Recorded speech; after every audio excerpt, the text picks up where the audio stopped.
बिस्मिल्लाहिर्रहमानिर्रहीम। अस्सलाम वालेकुम दोस्तों, उम्मीद करता हूँ आप बिल्कुल ठीक ठाक होंगे। दोस्तों आज है 8 जुलाई सन 2021 और दिन है जुमेरात का। ओमान सुप्रीम कमेटी की 25वीं कॉन्फ्रेंस के कुछ जो फैसले हैं, यानी उसको नुकात कहेंगे, फैसले तो ऑलरेडी पहले से आ चुके हैं, तो 25 नुकात अब तक सामने आ चुके हैं। तो वीज़ा के हवाले से भी एक बात की गई है आज की प्रेस कॉन्फ्रेंस में, तो वो आपके साथ शेयर कर रहा हूँ।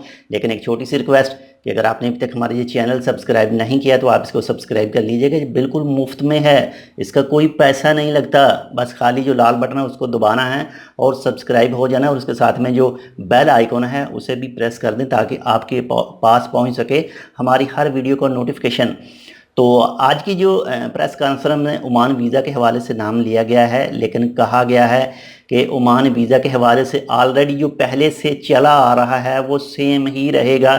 इसमें किसी किस्म की भी कोई भी तब्दीली करने का अभी कोई इरादा नहीं है। यानी ऑलरेडी जो पहले से वीज़े बैन हैं, बंद हैं, तो ऑलरेडी आगे भी ऐसे ही रहेंगे। बाकी जैसे ही कोई इसके हवाले से मज़ीद कोई इन्फॉर्मेशन आएगी तो इंशाल्लाह वो भी आपके साथ शेयर की जाएगी। मैं भी हो सकता है ईद के बाद में कुछ इसके हवाले से न्यूज़ आ जाए, तो जैसे आएगी तो वो भी आपके साथ शेयर करेंगे। इसके बाद में एक बार फिर रिपीट एक न्यूज़ आपके साथ करता चलूँ कि दफार गवर्नरेट और इसके बाद में मुसंदम गवर्नरेट, ये दोनों सूबों के अंदर सिर्फ वही लोग इंटर हो सकेंगे कल से, यानी 9 जून से।